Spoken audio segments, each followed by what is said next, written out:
Welcome to the Aaron Harber Show, Your Decision 2018. Today we are doing two programs on ballot issue 112, Proposition 112, Setbacks for Oil and Gas Activity. Joining me today is Ann Lee Foster in favor of the proposition from Colorado Rising. Ann Lee, thanks for being here. Thank you, Aaron. And Heidi Henkel, who is the founder of Broomfield Moms Active Community? That is a mouthful. Why not just Broomfield Moms? We believe that politics is a community, and we are very active. All right, thank you for joining me. And from our capital, State Representative Joe Salazar. Joe, great to see you again. Nice to see you too, Aaron. And opposing the measure, 112, from the Colorado Petroleum Council, its Executive Director, Tracy Bentley. Tracy, thanks for being here. Thanks for having me.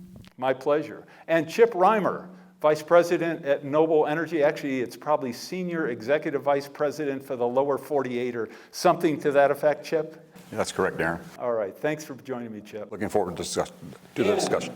From SRC Energy, their Vice President, is it for Community Affairs? Craig Rasmussen. Craig, great to see you. Thanks, Aaron. Thanks for having us. Yeah, I only see you on the basketball court, so it's good to see you here. So I'm going to ask Ann Lee or one of your colleagues to describe 112 and what it will do if it passes. So would you like to start off? Sure. Proposition 112 is a statewide citizen-led grassroots ballot initiative to increase the setback for new oil and gas development to 2,500 feet from homes, schools, playgrounds, and waterways. Okay, and in that measure, it says that the setback minimum of 2,500 is for places that are described as vulnerable areas. Can you tell me what that means? So those are defined in the measure. They include public parks, places that have been designated as open space, have been intended for preservation by the taxpayers, playgrounds, churches, hospitals, anywhere where our families gather and intend to feel safe. And just out of curiosity, how did you pick, or why did you pick 2,500 square feet, or it's not square feet, linear feet for the measure? What's magic about 2,500? So 2,500 feet is a standard evacuation radius used by firefighters when there's a leak or an explosion at a well. We've seen many instances of that being used as a safe distance. And 2,500 feet is also an identified distance by the Colorado School of Public Health, as within that limit, the most negative health impacts happen. Okay, and Heidi, do you want to add something to it, or Joe, in terms of the benefits as you see it of this measure?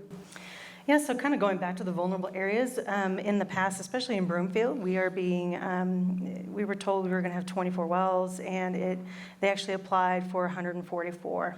And a lot of those wells are going to be on our open space that our taxpayers are paying for, $9 million, and we're losing money in Broomfield on this. And so I just want to add to that, to the vulnerable areas. All right, Joe, do you want to add anything to that? Yes, thank you, Aaron. Look at this building here. This is Su Teatro. This organization was born from the campesino tradition of storytelling. By whom? Farm workers. And what did farm workers do? Farm workers had to rise up on our behalf against powerful industry that was poisoning their kids, poisoning farm workers, fouling our water sources, and poisoning our food. And they had to rise up on our behalf to protect us. There is not a better place to be holding this particular debate than right here at Su Teatro.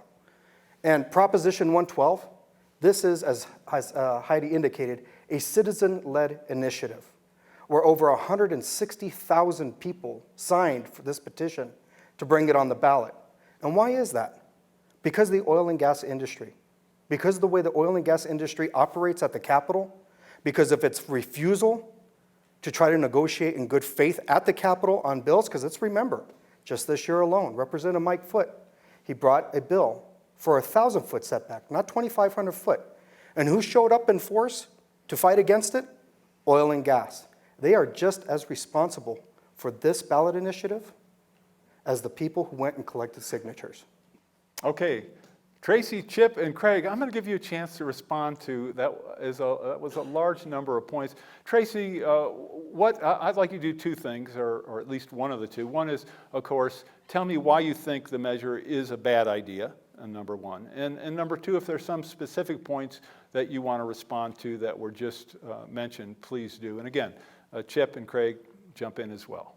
Sure, thanks, Aaron. First of all, Proposition 112 will economically devastate the entire state of Colorado. In the first year alone, 43,000 jobs will be at risk, and these are good Coloradan jobs. And by the way, 77% of that 43,000 is not even oil and gas related.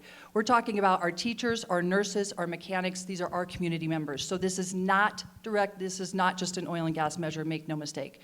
Second of all, this measure is absolutely not about health and safety. There's a reason 2,500 feet were set out there, as you heard before. The real reason is because they fully well understand that 2,500-foot setback from the vague definitions that are in the measure absolutely will serve as an effective ban. And that's not by mistake. So we need to be clear what this measure is actually about. Second of all, I will address Representative Salazar's notion about oil and gas and how we testify at the Capitol. I'm not going to apologize for helping to defeat measures that will hurt our economy and our jobs in the state of Colorado. I'm proud to work and represent this industry, and I'm unapologetic about it. We also have a long record of working in a bipartisan fashion with both sides of the aisle, with environmental interests to pass proactive legislation, and I have numerous examples of that from this year, as a matter of fact. So I do take issue with the fact that we don't work bipartisan and that we don't work with everybody. Chip. Thank you, Aaron. I want to talk a little about the vulnerable areas. So they didn't talk about the dry creek beds, intermittent streams. And when you add that into this formula, it makes 85% of all state lands, non-federal lands, off limits to oil and gas operations. And of the 5 counties across Colorado, 94% are off limits. And so if you imagine yourself out in the eastern plains out here, like grasslands, but there's a dry creek bed, we cannot put any operations. There's no people around. There's nothing there. So this is meant as a band. Okay, that's what it's meant for going forwards. And I would also say that we have, when you think about setbacks, Colorado has the strongest regulations and setbacks in the country. The 13 to 14 other states in the country, I would say that we have the strongest regulations when it talks about setbacks from schools and from homes. Craig, do you have anything you want to add to that? I think all those points have been great.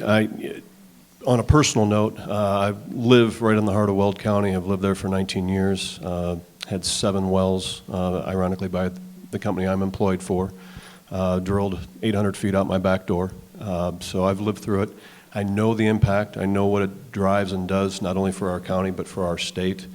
I see it obviously right in line with Chip and Tracy in the fact that this 2,500 feet was chosen as a ban. It was chosen to shut down this industry. And the repercussions from that are so far reaching all the way down, not just jobs, but the funding, the tax dollars, what it does to schools, what it does to health care, what it does to fire departments is daunting. I've met with those folks in that northern Colorado region and it's the state that gets funded, but certainly those folks right there at home are unbelievably concerned with this measure and are all denouncing it in unison. Okay, we're going to take a quick break. When we come back, I'd like to talk more about what the measure actually says and what it does. So we'll be back in a moment with our panel, so stay tuned. For information on how to help promote civil and mutually respectful discourse and support expansion of the distribution of our programs, please email info@harbortv.com. I'm Aaron Harber, host of The Aaron Harber Show. You can follow the show on Twitter for instant notification of new episodes, live event invitations, outtakes, and behind-the-scene photos. And tweet us your topic and guest suggestions today. I'm Aaron Harber, host of The Aaron Harber Show. I very much would like to hear from you about the program, so please send me an email with your thoughts. You can suggest what topics I should cover, what guests I should invite to be on the show, or even what specific questions you would like me to ask. This is your program, so send your suggestions to aaron@harbortv.com. I promise to personally read every one, so email me today. And most of all, thanks for watching. Join me and watch the Aaron Harber Show. Watch the Aaron Harber Show. Watch the Aaron Harber Show. Watch the Aaron Harper Show. Watch the Aaron Harber Show.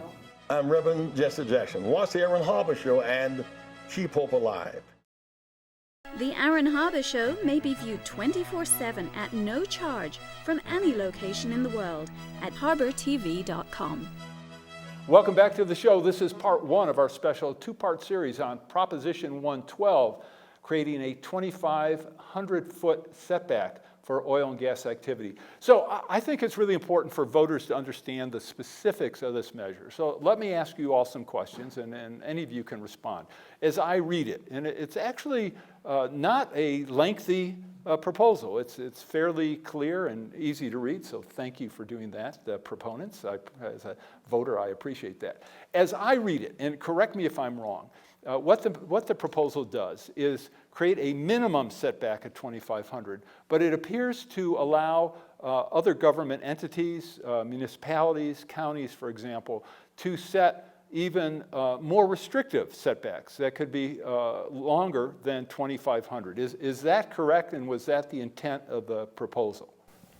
The intent of the proposition is to establish a floor of protection based on scientific studies, and it does allow for designation of areas like open space that have been specifically set aside by taxpayers for protection, for further protection. I think we can all agree that places that, like for instance in Boulder County, we spend $100 million to protect open space. This should not be subjected to toxic industrial activity. So is there any limit on how far a government entity can extend that 2,500-foot distance in the measure? Or could a city or county say, we're going to impose a 5,000-foot restriction? Is there anything to prevent that? Or am I understanding it? That's my understanding, there's no limit. Is there a limit in it or no? There is not a limit, but this is really intended to protect our communities. And as we've seen on the state level, we have encountered all kinds of obstacles as communities to get even the most basic protection. So I don't see anyone really trying to push this much further than something that's been outlined by science. And if any of you want to jump in, I'm just trying to, again, to make sure people understand what's in the measure. And because I have a personal interest, I live on a farm, and whether I like it or not, energy companies have the right to drill. I'm going to yell at Chip about that maybe later. So if an oil and gas, or if an energy company has an existing well, under this measure, they're allowed to continue to operate that well. Is that true? Yes, this measure does not apply to the 55,000 active wells in the state of Colorado. Okay, and if I want to use horizontal drilling to extend the reach of that existing well, under this measure, is there anything to prevent me from doing that? No, this only restricts surface development, and that's why a lot of these maps that we're seeing from COGA are very misleading, because they don't convey what is actually accessible through directional drilling. Yeah, Aaron, the state map, it's a state map. It's not COGA, but it was designed by the state. They reviewed it. So yes, we can directionally drill.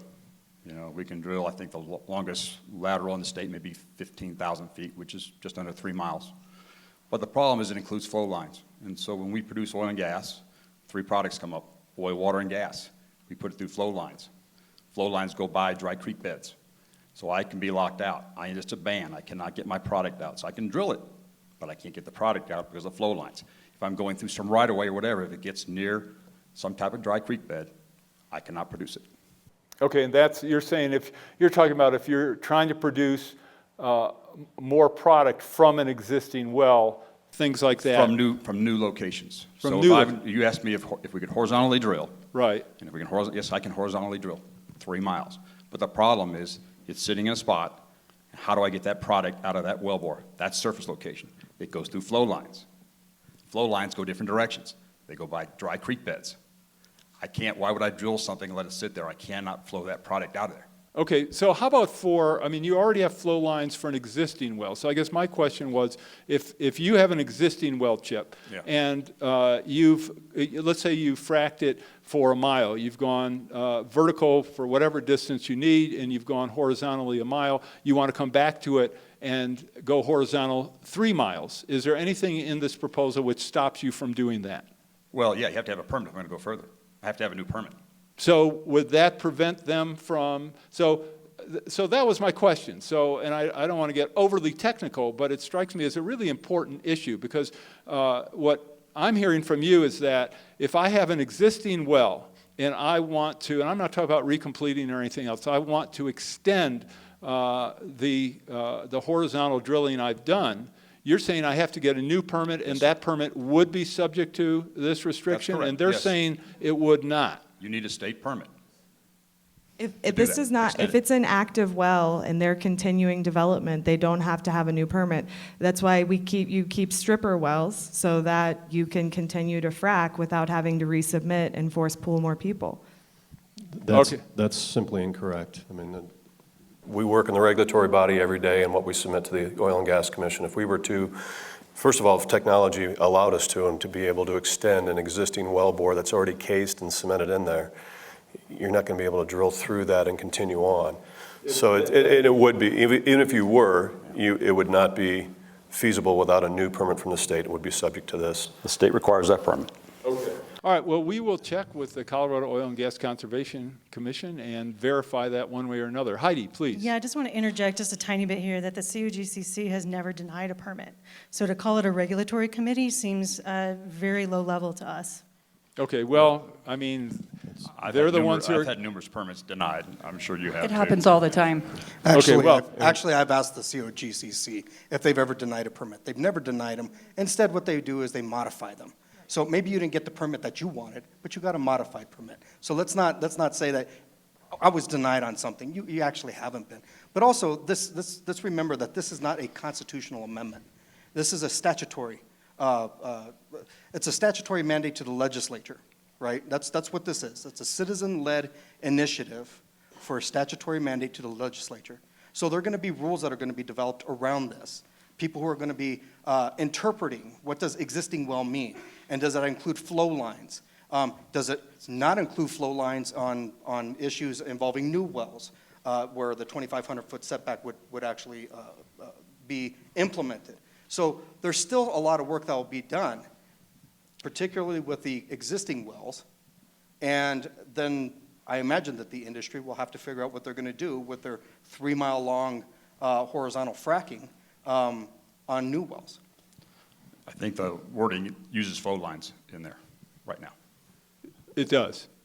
And at this Craig. point, I just would love to make the point that 5 years ago, our setbacks were 350 feet, okay? And there was an evaluation at the state level, Colorado Department of Health and Environment, the folks that regulate and ensure the health and environment of the citizens and constituents of Colorado.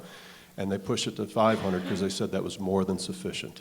So how or why there's science that says 2,500 a day after it was vetted and all the way through and worked in unison with industry and the state at 500 feet. I can make one last point to that too. As we were talking, they brought up incidents or fire or any of those things that are rarities with 55,000 wells. City of Greeley, for example, they allow you to build back to 350 feet. So if we have a surface location that we've developed and say we had acres and acres and 1,000 feet from anything prior to that, and a developer comes in and wants to build residential, commercial, whatever it may be, they're allowed to build back to 350 feet. And I asked the city directly, how did you come up with that number? And listened to them in a session of them educating educators on oil and gas development in and around the city. And it was simply because they did third-party fire safeties, health safeties, studies, all the way through. They're at the epicenter of oil and gas development.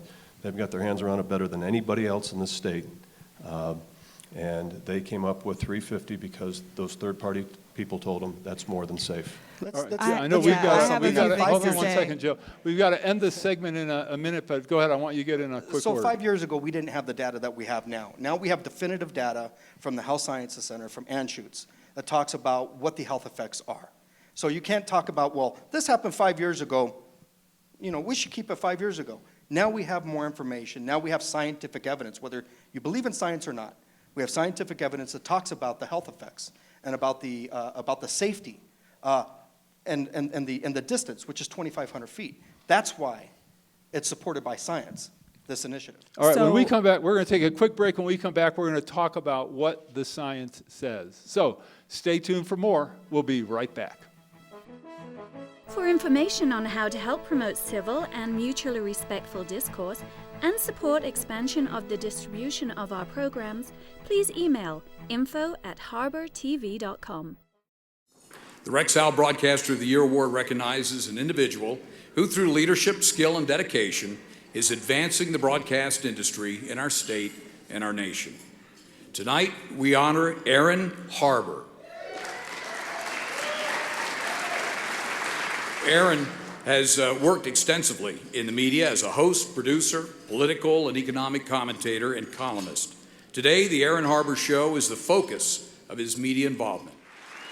Aaron, it is a privilege to present you with the Rex Howell Broadcaster of the Year Award. Congratulations.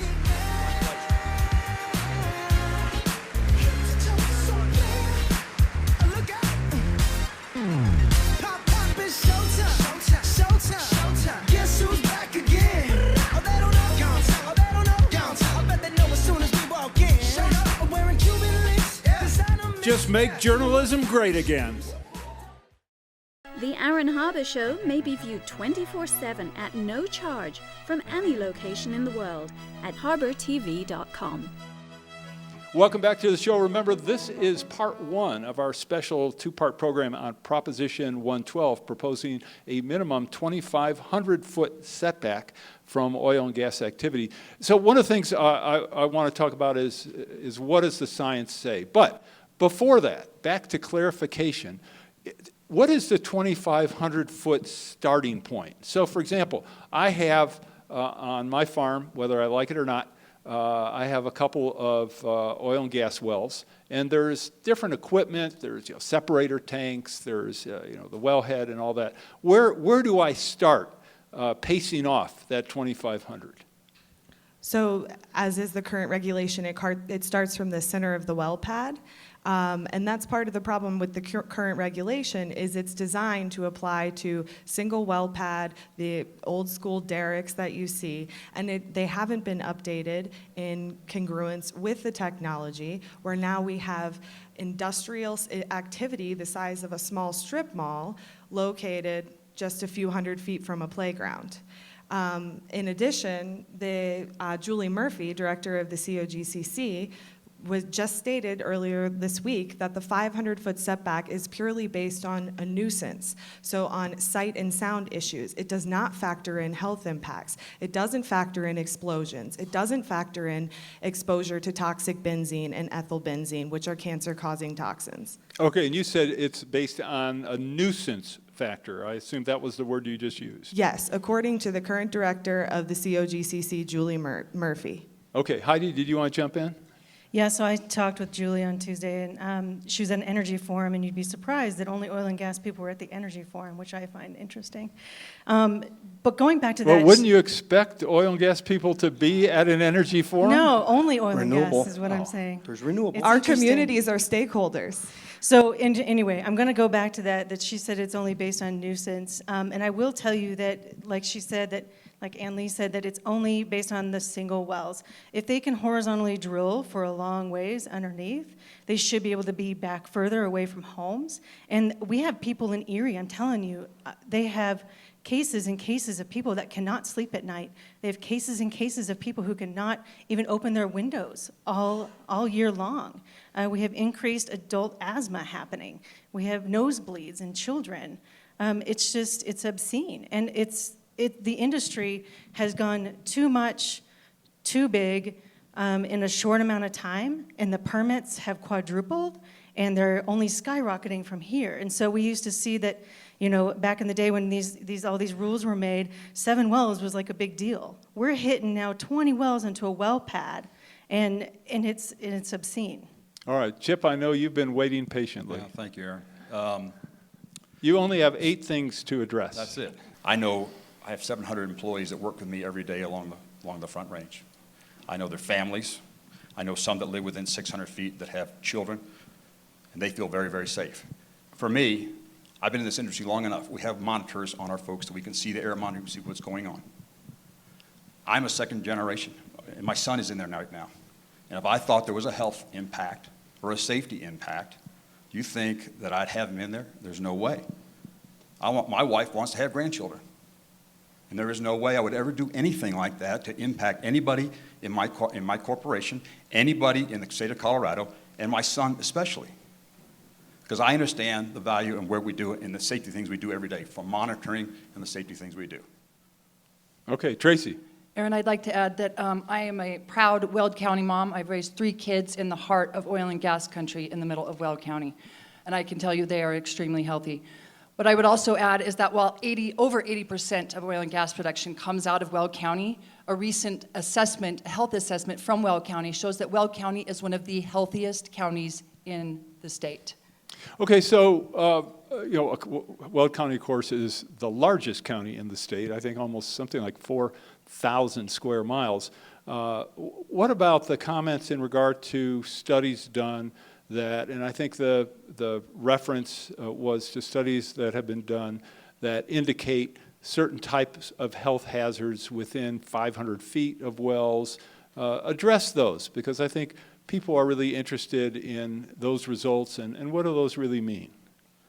The one that I've only read several of them, but I know there's a study that out of CU, Dr. McKinsey, and almost every one of the bottom lines there is we need further studies, okay? And that the uncertainty of the risk model is very, very undetermined. In other words, they can't understand exactly. So what I see is it's a study, but there's a whole bunch more study, and they assume it's science. But in her model, it's a very small sampling, and she says the uncertainty of the risk, if you look at every one of those, and we need further studies.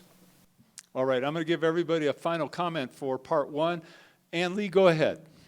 So in regards to the health studies, Physicians for Social Responsibility compiled over 12,000 health studies on living near oil and gas, and over 90% of those showed negative health impacts from living near oil and gas. Additionally, the Delphi Institute just came out with a study that compiled studies from all over the globe of living near shale development, and their recommendation based on that body of evidence was a 3,000-foot setback for small shale gas facilities and a 1.4-mile setback for large shale gas facilities. So this is beautiful anecdotal evidence, but it's just that. Why are we discounting our academic institutions, Princeton, right here in Colorado, that have shown that this is affecting our homes and our children? Why are we prioritizing money over long-term quality of life in our most vulnerable populations? Okay, you get the last word, Chip or Tracy or Craig. Who wants to jump in? I mean, I'm going to go back to family members, generation after generation, oil field workers that are way in between this distance. 1 foot, 5 foot, 25 feet. Show me the studies that say oil workers are being impacted on health. That's not the case. And why would generation after generation want to continue to do that? I have friends of mine who've been 30, 40, 50 years in this, are now retired, and I don't see any issues with health impacts. So I'm asking you, what's the delta? You can have all your science, we can have all our science, but I'm looking at reality. And I look at the safety things we do every day with monitors, okay? People have gas monitors on to monitor all that stuff. Okay, this is Craig. You're going to get to start off the next show, because this is the end of part 1 of our special 2-part series on Proposition 112. Make sure you watch part 2. I'm Aaron Harber. Thanks for watching.